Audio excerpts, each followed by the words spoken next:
Madame, Monsieur, bonsoir et merci de la fidélité à ITV. Voici les principaux titres de ce dimanche. À Dengler, rendu célèbre par l'un des plus grands conflits fonciers de ces derniers temps, les paysans promettent de se faire justice en allant récupérer eux-mêmes les terres attribuées à la Sédima. Ainsi, la proposition du ministre de l'Intérieur faite hier de couper la poire en deux va rester lettre morte. Malgré les assurances du ministre Sambongo Baraka, de nombreux pères de famille ont cessé de dormir du sommeil de juste en cette veille de Tabaski et la disponibilité souvent évoquée par le ministre de l'Élevage n'a aucun lien avec la cherté du mouton qui reste une donnée constante. Enfin, on peut également y voir malice dans ce qui se passe chez le voisin malien où la mission de la CEDEAO a tout mis sur la table sauf le départ d'Ibeka qui serait une ligne rouge à ses yeux. Le mouvement du 5 juin a rejeté d'un revers de la main toutes ces propositions. Le développement de la titraille dans un instant.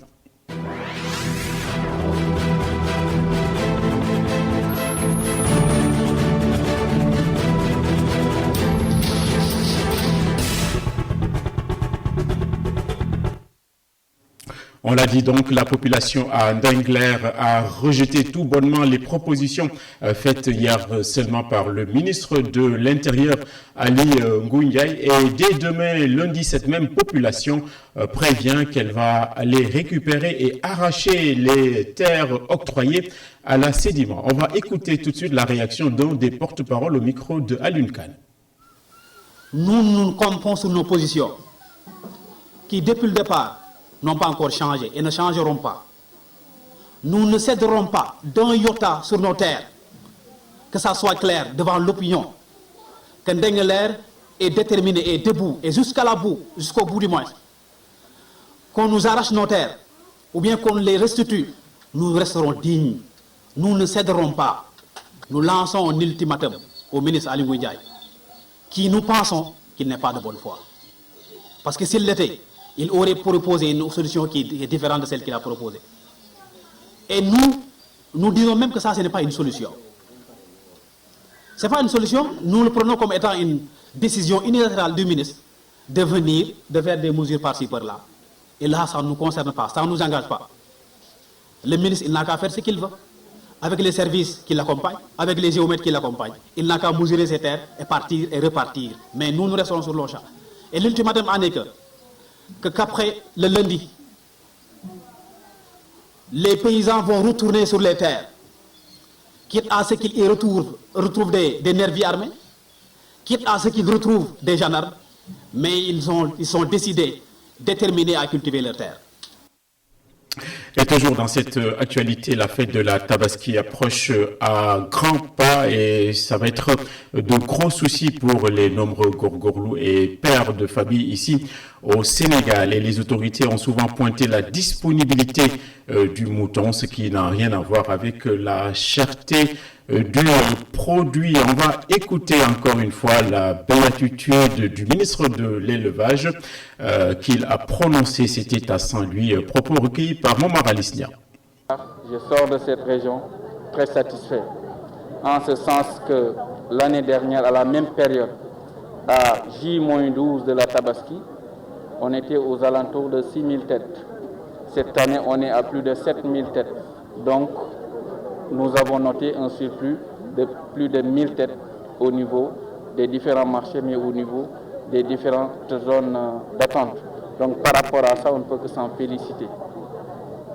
Mais j'en profite également pour, encore une fois de plus, lancer un appel à l'endroit des consommateurs sénégalais, pour les inviter encore une fois de plus, dans un contexte particulier de Covid-19, que tout un chacun puisse prendre des dispositions à temps pour se procurer de son mouton à temps. Parce que si on se permet de rester pendant les derniers jours et que tout le monde se retrouve là-bas, on risque quand même de créer ces rassemblements qui sont interdits, qui à un certain moment peuvent vraiment être à l'origine de la propagation de cette maladie, de cette pandémie, comme on dit, comme on a l'habitude de le dire. Donc là, nous invitons quand même tout un chacun à prendre ses dispositions dans la mesure du possible pour vraiment quand même chercher son mouton à temps. L'avantage aussi de le faire, ça va permettre, au cas où ça arriverait, qu'il y ait quand même un déficit sur le marché à une semaine, les gens seront dans des dispositions de pouvoir aller au niveau national comme au niveau des frontières pour pouvoir quand même chercher le gap complémentaire.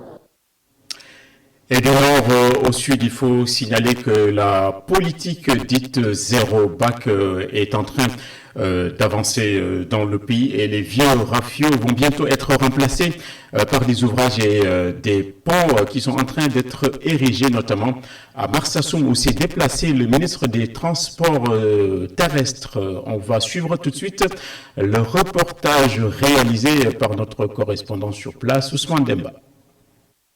À Marsassoum, première étape de cette visite à Sédhiou, le ministre des Infrastructures terrestres et du désenclavement a exprimé sa satisfaction après avoir effectué un tour au chantier du pont. Nous sommes à 45% de consommation du délai contractuel, à presque 44% aussi d'évolution des travaux. Ça veut dire simplement qu'il y a une très forte corrélation entre démarrage des travaux et niveau d'exécution. Le bac sera un très vieux souvenir bientôt. Ce pont est fait justement pour se substituer au bac. Pour l'instant, il continuera à fonctionner. Nous veillons à ce que ce fonctionnement soit optimal. Nous travaillons également avec l'entreprise qui est chargée d'exécuter ce pont pour que justement les précautions maximales soient apportées à ce déplacement du bac. Sur place, Omar Youm annonce son programme ambitieux au bénéfice de la région naturelle de la Casamance. C'est un territoire qui est resté isolé, pour ne pas dire abandonné, depuis les indépendances. Aujourd'hui, ce territoire bénéficie d'investissements extrêmement massifs que nous voyons ici. La boucle du Boudjé, la boucle du Kalonla bientôt sera engagée. La partie de la boucle du Boudjé sera réalisée.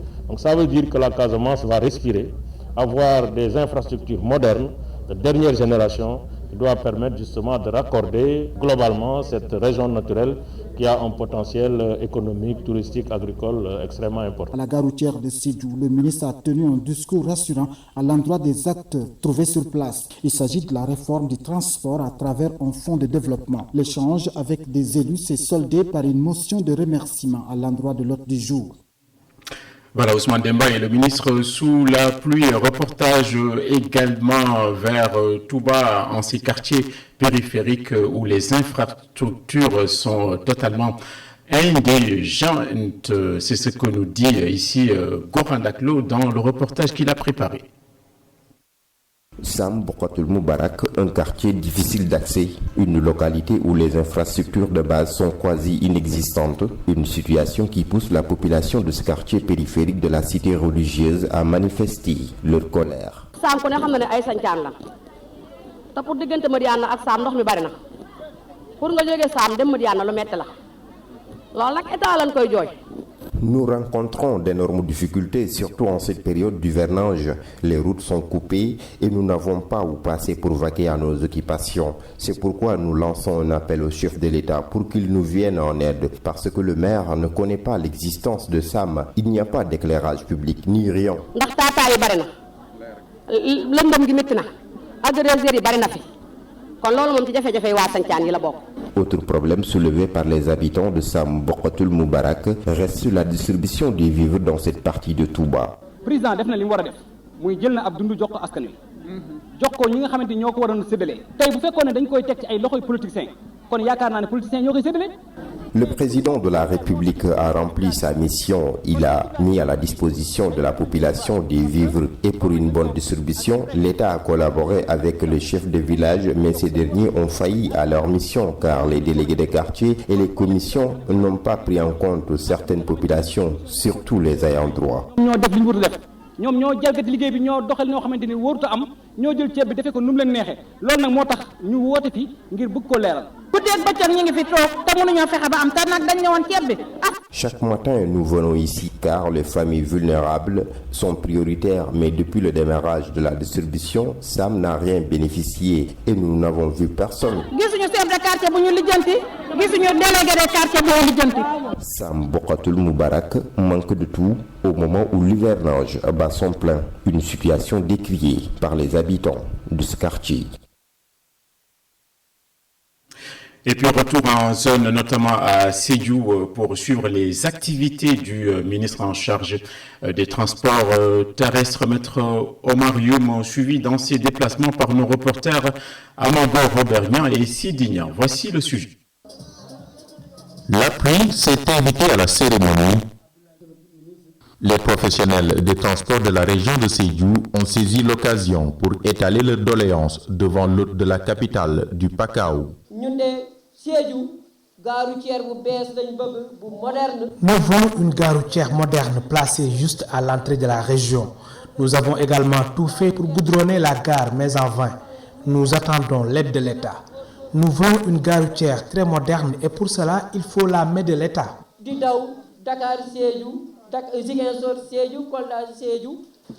Assise nationale des chauffeurs, non pas seulement des syndicats. Nous voulons des assises nationales des chauffeurs et non une assise des syndicats, car les syndicats plaident parfois en notre défaveur. Nous vous remercions de votre visite. Parfois, nous plaidons de notre faveur, mais nous les remercions. Des doléances déjà prises en compte selon le ministre des Transports terrestres par la loi d'orientation du secteur. Je suis venu ici au niveau de la gare routière pour faire une visite de courtoisie aux transporteurs, au regroupement des transporteurs.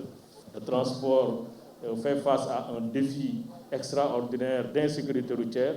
La loi d'orientation a prévu la création d'une agence dédiée exclusivement à la lutte contre l'insécurité. C'est dire simplement que nous sommes dans une dynamique de réforme pour voir le secteur des transports porter l'émergence du Sénégal. Le ministre des Transports terrestres a aussi invité les transporteurs de Sédhiou à respecter les gestes barrières dans le cadre de la lutte contre la Covid-19. Et au terme de la cérémonie, Omar Youm a procédé à l'inauguration de la nouvelle salle de conférence et de finances de la gare routière de Sédhiou. Et dans cette actualité, une nouvelle entité vient d'être portée sur les fonds baptismaux. Il s'agit des expertises pour l'action au développement qui souhaitent accompagner l'essor du Sénégal ainsi que celui du continent. Reportage d'Abdourahmane Di. Les expertises pour l'action au développement viennent d'être portées sur les fonds baptismaux. L'ONG aspire à devenir internationale. Son objectif est clair, la mutualisation de matières grises pour le développement économique du pays et plus loin du continent. On a fait appel à tous les experts, donc on aura un réseau pluridisciplinaire qui serait capable d'apporter des solutions parce que quand la structure est mise en place, elle sera destinée pour les organismes publics comme privés qui auront besoin effectivement d'expertiser donc sur le plan économique, sur le plan sanitaire, sur le plan infrastructurel, etc. La mise sur pied de cette organisation répond à ce contexte de crise. Une crise sanitaire qui a fini de plomber l'économie du pays. Pour le président, la relance au niveau national doit impérativement passer par un appui budgétaire du secteur primaire notamment, à travers un programme post-Covid à définir. Il faut des appuis budgétaires aux éleveurs, aux pêcheurs, au secteur du tourisme. Il faut les appuyer pour pouvoir effectivement avoir des fonds de roulement qui soient capables effectivement de pouvoir relancer leurs activités. Sans ça, ça va être beaucoup plus catastrophique. Mais pour cet économiste, il y a des préalables à cette relance. Pour moi, c'est très tôt. Parce qu'il faut quand même au préalable réunir le maximum d'informations, avoir les statistiques nécessaires pour pouvoir au moins bâtir une analyse empirique aussi robuste, aussi importante. On n'a pas encore l'ensemble de ces éléments. Nous ne sommes pas, par exemple, la France qui a la capacité à un instant T d'évaluer effectivement son économie. Nous ne sommes pas dans ce stade-là. Donc nous, on a besoin effectivement de voir l'évolution de la situation. Comme pour dire qu'on n'en est pas à la fin de cette crise, en tout cas pas pour le moment, dans un pays où l'économie est dominée par l'informel, un secteur qui s'adapte tout de même à la situation. Les femmes qui sont au marché aux poissons, elles ont toutes maintenant WhatsApp et elles vous présentent leurs poissons à travers des photos sur WhatsApp et il y a un livreur qui peut vous ramener votre poisson une fois que vous l'aurez choisi et discuté. Donc, pour moi, c'est un des plus bels exemples aujourd'hui quand on parle d'informel. Des experts qui ont du pain sur la planche. Une de leurs premières missions, le redressement de l'économie. L'invité de JDD ce dimanche, c'était le représentant résident de l'ONUDU à Dakar. Il a parlé dans son émission avec Mamoudou Ibra Kane d'industrie, de compétitivité, ainsi que d'accès au foncier. Il dira que tout se tient et que tout est lié. On va écouter une partie de cette émission. C'est évidemment toujours la concertation et le consensus. Parce que c'est vrai, le temps des décisions unilatérales est peut-être un peu passé. C'est-à-dire que je pense qu'il est, en tout cas, je ne me prononcerai pas sur ce cas-là, mais en général, nous, ce qu'on recommande, c'est qu'il y ait un dialogue, une sorte de diplomatie industrielle au niveau local qui implique l'État, les services, les acteurs, je dirais, les autorités territoriales, les groupements de producteurs, les entreprises et tous les services, et qu'il y a possibilité d'un dialogue. Si je prends par exemple, il y a des bons exemples justement de développement au niveau des autorités territoriales. J'étais au lancement au Forum économique de Kungl, par exemple. Oui. Et là, voilà l'exemple d'un conseil régional, conseil départemental, qui décide d'avoir sa politique industrielle. Mais elle est faite avec tout le monde de façon transparente, et toute la société soutient, parce que ça a été le fruit d'un dialogue, c'était le fruit justement d'un projet qui est commun, et donc qui n'est pas de spolier les uns pour les autres. Un autre exemple, c'est la zone économique et le parc industriel de Sandiara, par exemple. À Sandiara, le maire, qu'est-ce qu'il a fait? Il n'avait pas de ressources, mais il a du foncier. Au lieu de brader le foncier aux uns et aux autres, il a décidé, le foncier, moi je vais le garder pour les entreprises. Il y a aujourd'hui 6 entreprises qui sont installées, 500 emplois, et il a multiplié son budget par 10. Donc il y a une façon de faire qui existe déjà au Sénégal, de travailler avec les populations, de travailler avec le secteur privé, de faire un dialogue et de travailler ensemble. Et tout le monde peut y gagner. Il faut vraiment instaurer, je dirais, mettre en place une espèce de diplomatie industrielle à l'échelon local pour éviter ce type de problème. Et en 2 mots, avant de boucler ce bulletin d'information, la douane sénégalaise a saisi plus de 80 kg de chanvre indien ainsi qu'un véhicule qui a été bourré de faux médicaments. C'est le fruit d'une opération qui a été baptisée Jonction et qui a été menée par les unités de la zone centre, notamment Kaolack, Fatick, Kaffrine et Diourbel. Notre compatriote Diarietou Gueye vient d'être nommée vice-présidente et secrétaire générale du groupe de la Banque mondiale. Elle a été jusque-là directrice de la stratégie et des opérations de la Banque mondiale pour la région de l'Afrique orientale et australe. Elle va étroitement collaborer avec le conseil d'administration des gouverneurs et toutes les équipes de direction. La mission de médiation de la CEDEAO sur la résolution de la crise sociopolitique au Mali a bouclé ses travaux et a sorti un communiqué. Tous les acteurs ont été rencontrés, dit-on, et des préconisations ont été faites comme la mise en place d'un gouvernement d'union nationale pour résorber tous les problèmes de gouvernance et de gestion du pays. Les propositions ont été rapidement rejetées par le mouvement de contestation du 5 juin parce que ces propositions ne prévoient nulle part le départ d'IBK, Ibrahim Boubacar Keïta, qui a été élu démocratiquement malgré son impéritie. Et puis un peu de nécrologie, le décès du premier directeur de Seneweb, il s'appelle Ousmane Blembey, qui avait à l'époque commencé l'aventure Rémissi de Seneweb en 2004. Également dans cette actualité, l'ancien footballeur gambien, son nom c'est Biribiri, est mort également aujourd'hui. Et son vrai nom à l'état civil, c'était Ousmane Dieye. Il est décédé à Dakar. C'était une grande légende du football des années 70. C'est la fin de ce bulletin, donc place à la deuxième partie de la totale avec Mamadou Ibra Kane.